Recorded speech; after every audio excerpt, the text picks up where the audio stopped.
إن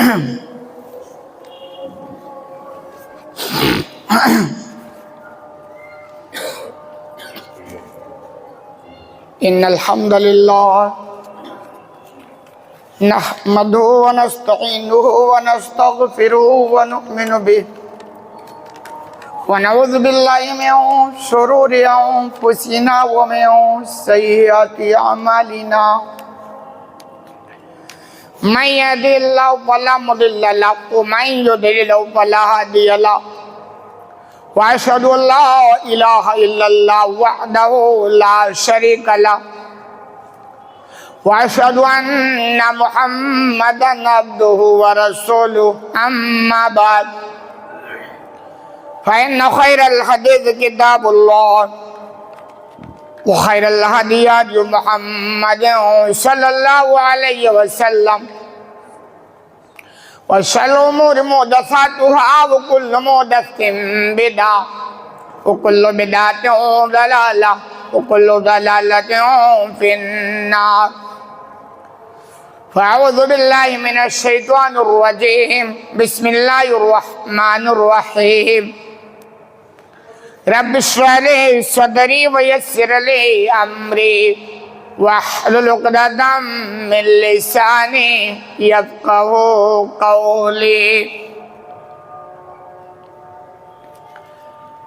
برادران اسلام، حاضرین جمعہ، دینی و ملی بھائیوں، بزرگوں اور دوستوں،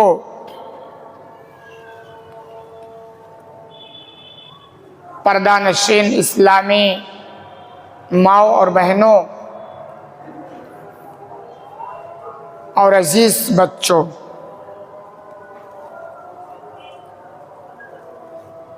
اللہ رب العالمین نے ہمیں اس فانی کائنات کے اندر پیدا فرمایا۔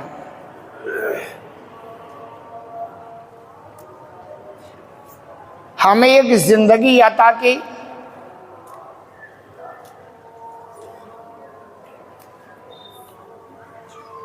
جو زندگی دراصل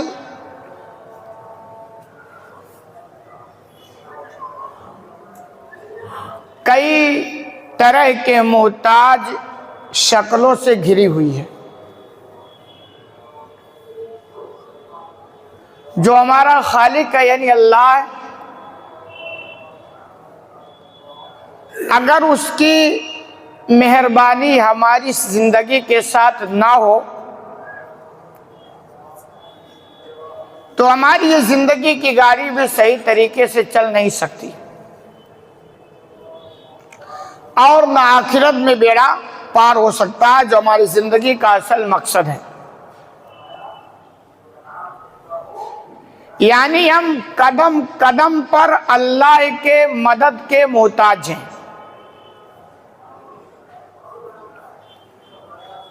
وہ اگر ہم سے اپنی مدد کو چھین لے تو ہماری دنیاوی زندگی مصیبتوں اور پریشانیوں سے دوچار ہو جائے،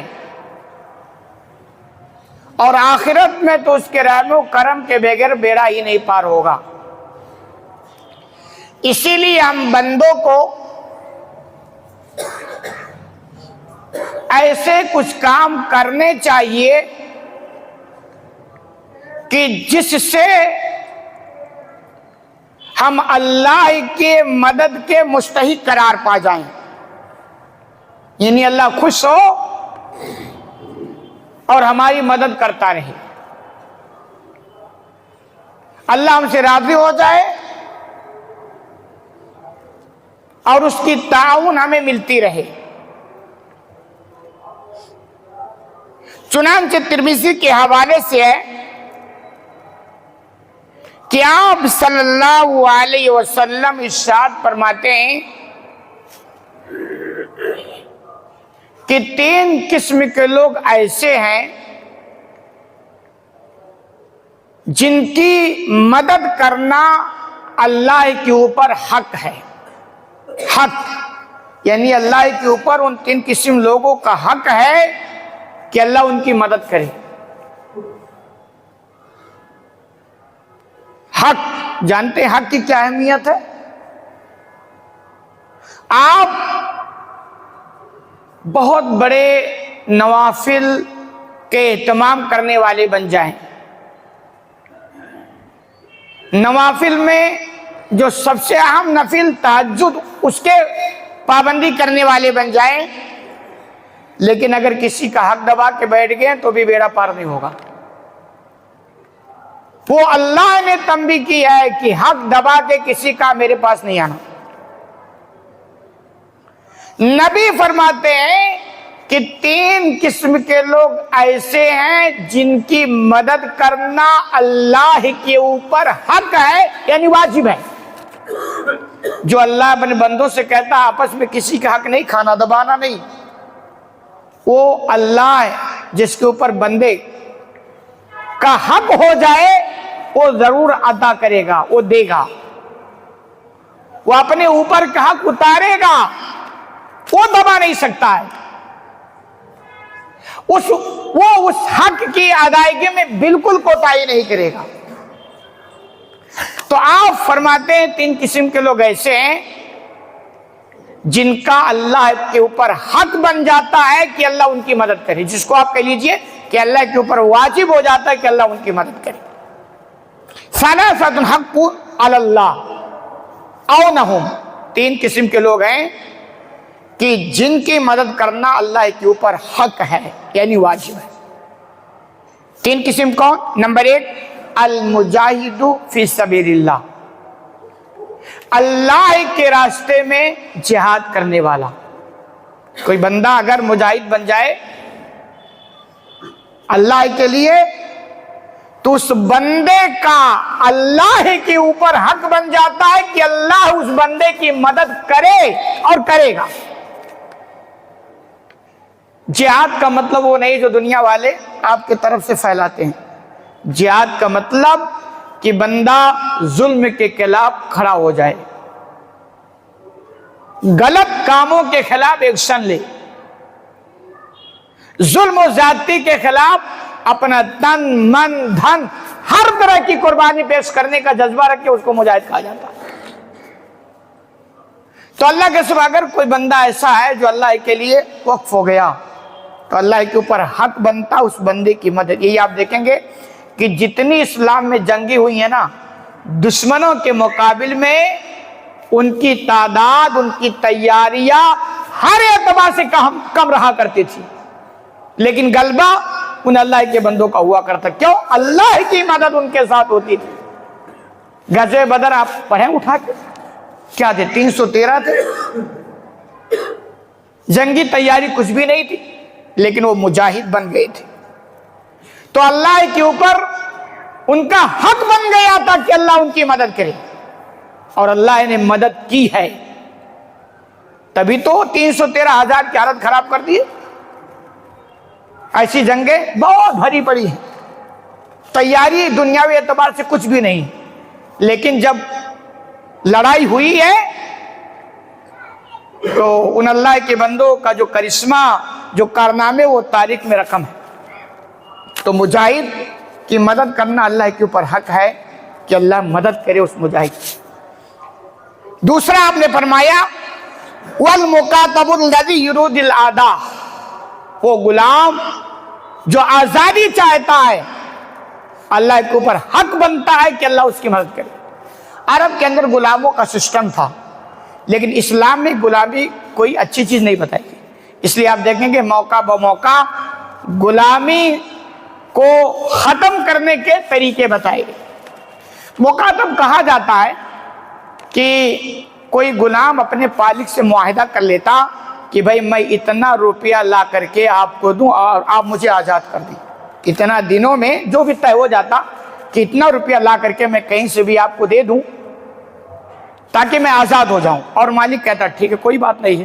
تو اس کو مکاتب کہا جاتا تھا.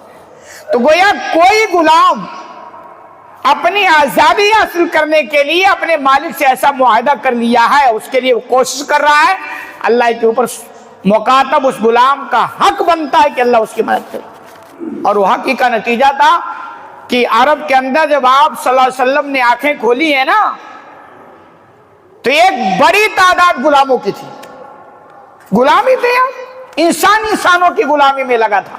غلامی کا مطلب آپ نہیں جانتے، غلامی تو مطلب وہ زیادہ سمجھتا جو غلامی کیا، آزادی نہیں ہے غلامی میں، ایک دم آزادی کے خلاف۔ تو جو کوئی بندہ اس طرح کا معاہدہ کیا تو اللہ نے اس کی مدد کی، اور اس مدد کا نتیجہ تھا کہ عربوں کے اندر غلامی کا سسٹم ختم ہو گیا، اور آج کہیں کوئی غلام نہیں پایا جاتا۔ یہ اللہ کی مدد ہوتی تھی، کیونکہ اللہ کے اوپر اس بندے کا حق تھا کہ اللہ کی مدد ہو۔ یہ دونوں چیزیں ہمارے اندر نہیں ہیں، وہ مجاہد بن کے زندگی گزاری یہ بھی نہیں ہے، اور مکاتب غلام وہ بھی معاملہ نہیں ہے۔ ایک تیسرا ہے جس کے حقدار ہم بن سکتے ہیں، تیسری چیز آپ نے فرمایا، تیسرا وہ بندہ وَالنَّاكِحُ الَّذِي يُرِيدُ الْعَفَافَ، وہ بندہ جو نکاح کرنا چاہتا پاک دامنی کے لیے، اس کی بھی مدد اللہ کے اوپر حق ہے کہ اللہ اس بندے کی مدد کرے۔ حق اللہ نے قرار دیا، نبی نے کہا کہ اللہ کے اوپر اس بندے کا حق بن جاتا ہے کہ اللہ اس کی مدد کرے، اور کرتا ہے۔ اسی لیے نکاح کے بعد برکتوں کے دروازے کھلتے، کیوں؟ اللہ کے اوپر بندے نے حق بنا لیا۔ لیکن مقصد کیا؟ پاک دامنی ہے۔ کیوں؟ اس لیے کہ جوانی کا موڑ جو ہوتا ہے وہ بہت خطرناک ہوتا ہے۔ نوجوان کیوں بگڑا ہوتا ہے، کیوں نہیں سدھرتا ہے؟ وہ موڑ ہی خطرناک ہے۔ اسی لیے کہا جاتا ہے بھئی جب تک بندہ نکاح کے بندھن میں بتتا نہیں نا، اس کے ایمان کا کچھ بھروسہ نہیں، کب شیطان گیم کھیل جائے۔ جوانی بڑی خطرناک چیز ہوتی ہے۔ تو آپ فرماتے ہیں اس جوان نے اپنی جوانی کی حفاظت کے خاطر، اپنی پاک دامنی کے خاطر، اپنی عفت و عصمت کی حفاظت کے خاطر نکاح کرتا ہے، اور اللہ کے اوپر حق بنا لیتا ہے کہ اللہ اس کی مدد کرو، اللہ کرتا ہے۔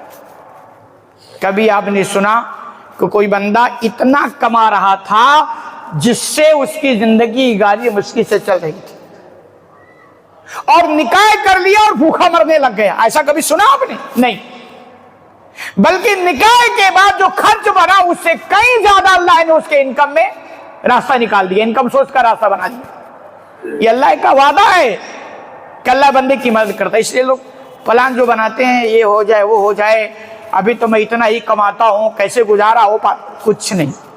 ہاتھ پیر اللہ نے دیا، ہاتھ پیر مارو، اور جس حالت میں ہو اسی حالت میں نکاح کرو، اللہ رزق کا دروازہ کھولے گا۔ شرط یہ پاک دامنی مقصد ہو، عزت و عصمت کی حفاظت مقصد ہو، اللہ رزق کے دروازے کھولے گا، اور کھولتا ہے، کوئی نہیں بھوکا مرتا ہے۔ اور نکاح کے معاملے میں تو یہ کہ یار کرائے پہ مکان لے کر کے نکاح کرو۔ لوگ کیا کرتے ہیں، جب تک مکان نہ بن جائے، یہ نہ ہو جائے، بھائی اس کے بنانے اور اس تیاری میں جو آپ نے 10-5 سال گزار دیا عمر، وہ لوٹ کے آئے گی؟ وہ تو نقصان ہو گیا۔ اس لیے اسلام کا مزاج ہے کہ بھائی نکاح کرو، اللہ تمہاری مدد کرے گا، اور سارے راستے آسان ہو جائیں گے، اور اللہ کا وعدہ اور کرتا ہے، جتنے نکاح کرتے ہیں ان کے راستے کھلتے ہیں، رزق کے دروازے کھلتے ہیں۔ اور جن کو اللہ اس کے رسول پر بھروسہ نہیں ہوتا ہے، وہ یہودیوں کی طرح گڑا بھاگ کرتے ہیں کہ بھئی انکم تو 5,000 ہے، اس سے ہمارا ہی گزارا کیسے بمشکل ہو رہا ہے، گھر والی آ گئی تو یہ خرچہ بڑھ جائے گا، انکم دکھ نہیں رہا بڑھنے کا، پلس بچے ہوں گے، یہ خرچ، یہ گڑا بھاگ کرتے ہو پیچھے ہو جاتے۔ یہ یہودیوں کی صفات میں سے مسلمان کا تو ایمان ہے کہ جو آتا ہے اللہ اس کے رزق کا راستہ کھول دیتا۔ کسی نے کہا تھا تقریباً 200 سال پہلے، غالباً یہودی ہی رہا ہوگا، اس نے کہا تھا 200 سال پہلے کہ جتنی تیزی سے دنیا کی آبادی بڑھ رہی ہے نا، ایسے بڑھتی رہی تو چونکہ جو اس زمانے میں کھانے پینے کے جو اسباب تھے وہی دکھ رہے تھے اسے، تو اس نے کہا اس کے اسباب تو بڑھ نہیں رہے ہیں اور آبادی بڑھ رہی ہے، تو اس نے 200 سال پہلے کہا تھا کہ ایسے اگر آبادی بڑھتی رہی تو 200 سال کے بعد انسان کو کھائے گا، کیونکہ کھانے کا کچھ نہیں پائے گا تو انسانوں کو کھائے گا۔ لیکن الحمدللہ ایسی نوبت نہیں ہے۔ کیوں؟ وہ حالات جو نگاہ میں دکھ رہا تھا اس کو لے کر وہ گڑا بھاگ کیا اور یہ پیشن گوئی کر دی۔ ایسا نہیں ہوتا ہے۔ آپ پیچھے کی داستان اٹھا کر دیکھیں اور آپ خوشحالی بڑی ہے، رزق کے دروازے کھلے ہیں، کھیت وغیرہ میں جو پہلے پیداوار ہوتی تھی اس سے کئی زیادہ بڑھ گیا۔ کیوں؟ نظام تو اللہ چلائے گا، کائنات اس نے بنایا ہے، چلانا اس کو ہے، اس لیے اللہ کے نظام میں چھیڑ خانی نہیں کرنی چاہیے، جیسے چلنا چلنے دو۔ مسئلہ یہ ہے کہ جو رہنمائی کی گئی ہے اس کو ہم اپنائیں۔ تو اگر ہم چاہتے ہیں کہ اللہ کی مدد ہمارے شامل حال ہو جائے، ہمارا اللہ پر حق بن جائے کہ اللہ ہماری مدد کرے، تاخیر نہیں، نکاح کے بندھن میں بدو اور زندگی تمیز سے گزارو۔ اسی طرح آپ اچھی طرح نوٹ کر لیں، شادیوں کے بعد جو مسائل الجھتے ہیں نا، اللہ کی پناہ، کیسے لوگ جی رہے ہیں، کوئی ڈھکی چھپی بات نہیں ہے، گھٹ گھٹ کے جی رہے ہیں۔ وجہ کیا؟ وجہ یہ ہے کہ اسلام نے جو رہنمائی کی تھی نا، اس رہنمائی کو ہم قبول کرنے کو تیار نہیں۔ اسلام کیا کہا تھا نکاح میں؟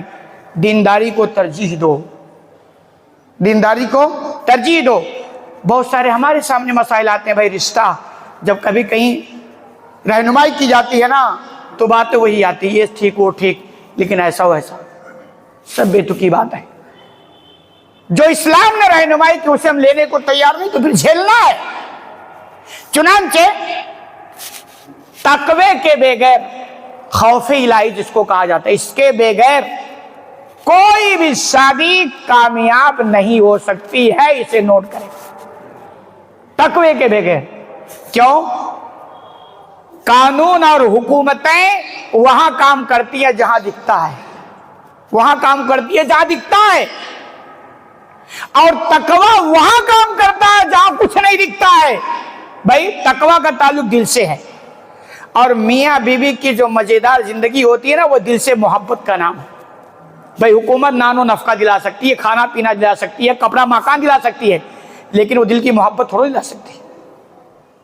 بھائی آدمی گھر میں گھسا، وہ گھر والی کو نہیں چاہتا ہے، ٹھیک ہے، اس کی ضرورت پوری کرے گا، منہ بند کر کے بیٹھا رہے گا، وہ پیار وہ محبت، یا اسی کے الٹا بھی سمجھ لیں۔ اگر گھر والی نہیں چاہتی ہے آدمی کو تو حکومت کیا کر سکتی ہے؟ وہ دل کا پیار تھوڑا دلا سکتی ہے۔ لیکن تقوی جب ہوگا تو سب کچھ حل ہو جائے گا۔ کیوں؟ جب بندے کے اندر تقوی ہے تو اس کے دل میں یہ چیز رہے گی کہ نبی کریم صلی اللہ علیہ وسلم کی سنت رہی ہے کہ گھروں میں شوہر داخل ہوتا تو مسکراتے ہوئے، گھر والی جب استقبال کرتی ہے تو مسکراتے ہوئے۔ یہ کون؟ حکومتیں نہیں یہ چیز دلا سکتی ہیں، یہ اللہ کا خوف دلا سکتا ہے، خوف الہی دلا سکتا ہے۔ تو اللہ کے بندو شادیوں میں ان کو ترجیح دو۔ یہ 2 روپے اور یہ جہیز اور یہ خرافات اور یہ پیسے، یہ کپڑے، یہ گاڑی کچھ نہیں، 2 دن کا کام ہوتا ہے، باقی تباہی میں ساری چیزیں بدل جاتی ہے اگر ہم نے اس کو فوکس نہیں کیا۔ چنانچہ کسی نے ایک واقعہ نقل کیا، کہا ایک صاحب تھے بڑا فخریہ انداز میں کہتے تھے کہ آدمی تو میں ہوں، کہتے تھے آدمی تو میں جب گھر میں جاتا ہوں تو پورا گھر سناٹا چھا جاتا ہے، یعنی میں مرد ہوں۔ اب میرے روبو دبدبہ کا یہ عالم ہے کہ بچہ ہے تو وہیں سٹپٹا گیا، بیوی ہے تو وہ سناٹے، یہ کون سا مرد ہے بھائی؟ تو نے کہا یہ مرد کی شان نہیں ہے، میاں بیوی کی زندگی نہیں ہے، اور اگر کوئی اور ہوتا تو کہتے تم مرد نہیں ہو، تم جانور ہو، بلکہ پاگل جانور ہو جسے دیکھ کر کے لوگ بھاگتے ہو۔ تو یہ وجہ جہالت اور خوف الہی سے دل کا خالی ہونا۔ تو اللہ کے بندو شادیوں میں ان کو ترجیح دو۔ ہمارے یہاں زیادہ فوکس مال، اور دوسری جانتے خوبصورتی کا معاملہ تو اللہ کی پناہ ہے، جنت کی حوری چاہیے سیدھے دنیا میں، اس کے علاوہ تصور ہی نہیں رہتا ہے۔ ابھی ایک صاحب کوئی بات کر، لڑکی دیندار رہے لیکن خوبصورت بھی ہونی چاہیے۔ حد ہو گئی یار، دینداری بھی، خوبصورتی بھی، مالداری بھی، خاندانی بھی، سب مل جائے، بابو یہ جنت میں جا کے ڈھونڈو، دنیا میں ممکن نہیں ہے۔ دینداری کو ترجیح دو، اور نکاح میں نرم گرم ماں اور بہنوں کے لیے بھی ہے، ہماری بہنوں کے لیے بھی ہے کہ نکاح شادی بیاہ میں نخرے نہ پالیں، کسی مناسب رشتہ مل جائے شادی کے بندھن میں بچ جاؤ۔ اگر آدمی نالائق بھی نکل گیا، 2-4 بچے ہوں گے، زندگی گزر جائے گی۔ بھائی اس اکیلے والی زندگی سے تو یہ بہتر ہے نا 2 بچے ہو گئے تو اس بچوں کے ساتھ زندگی گزر جائے گی۔ گزرتی کہ نہیں گزرتی؟ گزرتی ہے۔ لیکن وہ جمود کی زندگی، تنہائی کی زندگی جو کھا رہی ہوتی ہے، بیماریوں کو دعوت دے رہی، وہ زندگی نہیں ہے۔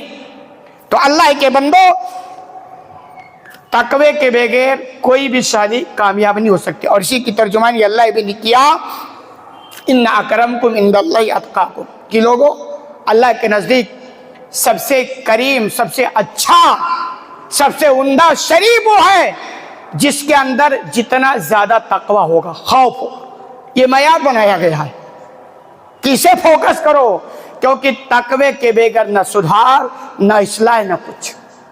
ہمارا بگاڑ کا معاملہ یہی ہے، سب زیادہ بگاڑ شادیوں کے موقع پر ہوتا، آپ دیکھنے کو ملتے ہیں، جس میں دیندار غیر دیندار سب ماشاءاللہ شامل ہے۔ وجہ کیا؟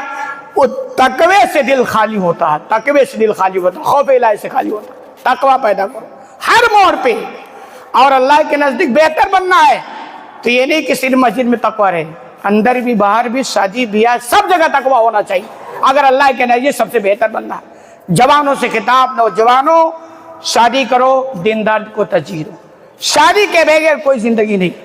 یہ جمود کی زندگی انگریزوں اور گوروں والی زندگی ہے، اور شادی کیا ایک ضرورت ہے، یہ کوئی جنت نہیں ہے، ہمیشہ نہیں رہنا، ایک ضرورت ہے۔ مناسب رشتہ ملے، رشتے میں بچ جاؤ، زندگی گزار لو تمیز سے، دینداری کو اختیار کر لو، کیونکہ دیندار شوہر یا دیندار بیوی، ان دونوں کے درمیان زندگی گزارنے میں جو سکون ہے نا، وہ اس کے علاوہ میں کسی میں نہیں ہے، نہ خوبصورتی میں، نہ پیسہ، نہ جہیز، نہ کسی اور کسی چیز میں۔ یہی وجہ ہے کہ آپ صلی اللہ علیہ وسلم نے شادی کے بارے میں کہا، ابن ماجہ کے حوالے سے ہے، النکاح سنتی، کہ لوگوں نکاح میری سنت ہے۔ نبی نے کہا میری سنت ہے۔ نکاح صرف نکاح نہیں، مطلب خاندان بنانا۔ کیوں؟ بندہ جب نکاح کرتا تو خاندان بنتے ہیں، بنتے کہ نہیں بنتے؟ نکاح ہوئی، شادی ہو گئی، بچے ہو رہے ہیں، نسل چل رہی ہے، تو آپ فرماتے ہیں ہماری سنت ہے۔ اور نکاح نہ کرنا یہ گوروں کی سنت ہے۔ نبی کی زندگی دیکھ لو، ان کے نقش قدم پر چلنے والوں کی زندگی دیکھ لو، اور گوروں کی زندگی دیکھ لو۔ گورے لوگ شادی نہیں کرتے، تو شادی نہ کرنا یہ گوروں کی سنت ہو سکتی ہے، اور شادی کرنا یہ نبی کی سنت ہے۔ خاندان کو نہ بڑھانا یہ گوروں کی سنت ہے، جو آج رونا روتی۔ اپنے خاندان اور ملک کی آبادی کو خطرے میں ڈال دیا، اور شادی کرنا یہ نبی کی سنت ہے۔ نسل بھائی بڑے، یہ نبی کی سنت ہے۔ آپ نے فرمایا النکاح سنتی، لوگوں نکاح ہماری سنت ہے۔ فمن رغب عن سنتی، فرمایا جو ہماری سنت سے اعراض کرے گا، اسے دور بھاگے گا، فلیس منی، وہ ہم میں سے نہیں ہے، ہمارے سے اس کا کوئی تعلق نہیں ہے۔ تو اللہ کے بندو، یہ بنیادی ضرورت ہے، اور اس کو آسان بناؤ، شادی کو ترجیح دو، اور نکاح کے بندھن میں اپنے آپ کو باندھو اور تمیز سے زندگی گزارو، اور دینداری بھی انشاءاللہ اس کے بعد۔ جس کو فکر ہے نا کہ میں دیندار بن جاؤں، لیکن نہیں بن پاتا ہے، سب سے بڑا خطرہ اس کے لیے جوانی کا ہوتا ہے، شیطان پیچھے لگا ہوتا ہے، اس کے لیے یہ بڑھیا آفر ہوتا ہے کہ شادی کے مدے میں بن جائے، اس کے بعد دیندار بننا آسان ہوتا ہے۔ شیطان کے اتنے حملے پھر نہیں رہ پاتے ہیں۔ آنکھوں کی حفاظت، نگاہ کی حفاظت، سماج کے جو حالات ہیں ان میں اپنے آپ کو کیسے بچانا، ایک غیر شادی شدہ آدمی کے لیے بہت سنگین معاملہ ہوتا ہے۔ یہی وجہ ہے کہ آپ صلی اللہ علیہ وسلم نے نوجوانوں کو خطاب کرتے ہوئے کہا، یا معاشر الشباب من استطاع منکم الباء، کہ نوجوانوں کی جماعت جو تمہیں سے شادی کی طاقت رکھتا ہے، فلیتزوج، چاہیے کہ وہ نکاح کر لے، تاخیر نہیں، کر لے نکاح۔ حکم دے رہے ہیں کس میں؟ مزید تاخیر نہیں۔ کیوں؟ تاخیر کرنے میں نقصان ہے۔ ایک صاحب اپنا واقعہ بیان کرتے تھے، کہتے تھے میں نے شادی لیٹ کی، وہ اپنے جانے منسوم کر لیے، وجہ ہو سکتی ہے لیٹ ہونے کی، تو انہوں نے کہا میرے مطلب سال مجھے یاد نہیں، اتنے سال میری شادی لیٹ ہوگی۔ کہا نقصان کیا ہے؟ کہا یہ میرا 5 سال کا بچہ ہے نا، بڑا والا بچہ، اگر 5 سال پہلے شادی ہوتی ہے 10 سال کا ہو جاتا، اب میں جب بڑھاپے کو پہنچ جاؤں گا تب جا کر کے ہمارا بچہ اس لائق بنے گا. اور اگر میں جوان رہتا اور میری جوانی کی اور بچہ جوان ہوتا تو میں اسے کوئی راستہ دکھا سکتا تھا نا. تو شادی لیر کرنے میں نقصان ہے, فائدہ کچھ بھی نہیں ہے. جوانی کے بعد اور جوانی نہیں آتی ہے, جوانی کے بعد بڑھاپا اور بڑھاپے کے بعد قبرستان ہے, اس کے علاوہ اور کچھ نہیں. تو آپ صلی اللہ علیہ وسلم نوجوانوں کو خطاب کرتے ہیں, اور نبی کریم صلی اللہ علیہ وسلم مبارک خطاب کریں. حکمت سے خالی نہیں ہے, فائدے سے خالی نہیں ہے, نیچر کے خلاف نہیں ہے, بلکہ نیچر فطرت کے مطابق ہے. آپ نے فرمایا نوجوانوں کی جماعت جو تم میں سے شادی کرنے کی طاقت رکھتا ہے شادی کر لے. اور آگے فرمایا فَإِنَّهُ أَغَضُّ لِلْبَصَرِ, کیوں؟ یہ نگاہوں کو جھکا دیتی, پست کر دیتی ہے. اس کے الٹا ہے کہ اگر بندہ شادی نہیں کرتا نا, نگاہوں کی حفاظت کرنا بڑا مشکل کام ہے. اور ایسے ماحول میں جبکہ شیطان قدم قدم پہ لگا ہے, قدم قدم پہ پیچھے لگا ہوا ہے. اور اگر فرمایا وَاسَن لِلْفَضْلِ, اور شرمگاہ کی بھی حفاظت کرتی ہے. تو دینداری حقیقت میں اوریجنل طور پر یا آسانی, دینداری کے لیے آسانی اس میں ہے کہ بندہ نکاح کے بندھن میں بچے. پہلے نوجوان طبقہ اتنا کیوں بگڑا ہوتا ہے؟ وہی نوجوان جب یہ عمر ڈھلتی ہے نا تو دینداری کی طرف آتا کہ نہیں آتا ہے, اور اس کے بعد بھی نہ آتا تو اس کی مقدر جانے, اس کی تباہی کے راستے شروع ہے. کیونکہ نوجوانی کی جو موڑ بڑی خطرناک ہوتی ہے. اور خود آپ تجربہ کے دنیا میں دیکھیں, اگر دائیں بائیں ماحول دیکھیں, جائزہ لیں, جیسے نوجوان جوانی نکاح کے بندھن میں بتتا ہے نا, اس کے آپ دیکھیں گے اس کے اجڑ پنا میں, اس کی حرکتوں میں, اس کے لفاظیوں میں, اس کی بیجا حرکتوں میں, سب میں دھیرے دھیرے تقریباً آپ دیکھیں گے تبدیلی آئی جاتی ہے. تو یہ دیندار بننے کا ایک اچھا موقع ہوتا ہے. تو اللہ کے بندوں اور نوجوانوں کے ماں باپ کو بھی چاہیے کہ زیادہ تمنا آرزو نہ پائیں. کیوں؟ کبھی کبھی کیا ہوتا ہے, ہماری اتنی ساری آرزویں دھری کی دھری رہتی ہے اور موت کا فرشتہ پہلے آ جاتا ہے. ابھی مجھے یاد آیا, ایک صاحب بہت لمبا چوڑا مکان بنوائے, اور ان سے میں کہا کرتا تھا, عمر قریب کافی ہو گئی اور بیمار بھی رہا کرتے تھے, میاں بیوی دونوں ہمارے رشتے میں بھی ہے. تو میں کہا کرتا تھا کہیں ایسا نہ ہو اتنا لمبا چوڑا مکان بناتے بناتے زندگی ساتھ چھوڑ دے. واقعہ ہے کہ وہ بیچارے مکان بناتے رہ گئے, کئی سال سے بن رہا ہے اور ابھی کمپلیٹ نہیں ہوا, اور میاں بیوی میں سے ایک یعنی بیوی کو فالج مار دیا, پوری آدھی بدن ختم کھانی, مکان میں جانے کی بھی توفیق نہیں ملی. تو کہنے مطلب اتنی آرزویں نہ پالیں, نرم گرم کریں, تمیز سے زندگی گزاریں. اللہ اس کے رسول کی جو رہنمائی اسی میں سکون ہے, اسی میں عزت ہے, اسی میں اطمینان ہے. اس کے علاوہ اگر آپ جائیں گے تو تباہی, بے سکونی, بے اطمینانی, ڈپریشن, اس کے علاوہ کچھ ملنے والا نہیں ہے. اور آخرت جو برباد ہوگی وہ الگ چیز ہے. اللہ رب العالمین سے دعا کہ العالمین